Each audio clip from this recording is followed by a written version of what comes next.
Salom azizlar, bugungi ko'rsatuvimiz qahramoni Prezident Donald Trump. Janob Trump, keling bugun reported speech mavzusida gaplashsak. Bo'pti, nimadan boshlaymiz?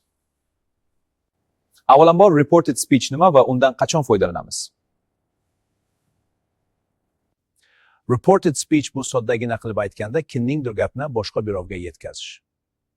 Yonimizga Elon Muskni taklif qilamiz. Marhamat janob Musk, kelib Trump janoblarining yoniga Keling janob Musk. suhbatimizni birgalikda davom ettiramiz. Endi misol keltirish ham oson bo'ladi, albatta. Endi present simple ga misol. I work every day. He said that he worked every day. Endi present continuous ga misol ko'ramiz. I am working today. He said that he was working that day. Endi present perfect continuous ga misol. I have been working since morning. He said that he had been working since morning. Present perfect ga misol. I have finished my work. He said that he had finished his work. In the future simple ga misol. I will start a new project. He said that he would start a new project. In the future continuous ga misol.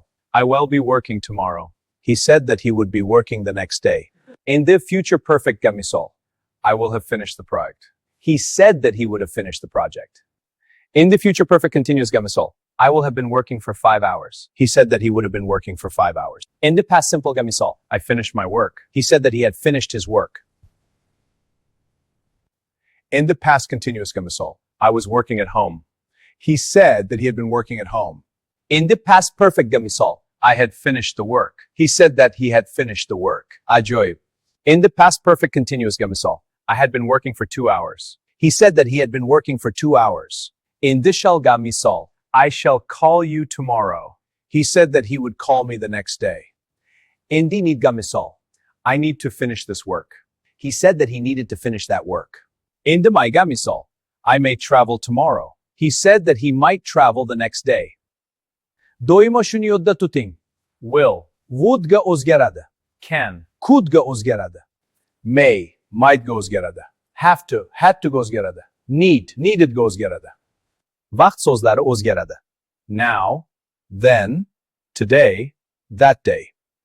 Tomorrow, the next day ga o'zgaradi. Yesterday, the day before ga o'zgaradi. Ajoyib suhbat uchun rahmat. Videoni yaqinlaringizga ulashing va obuna bo'lishni unutmang.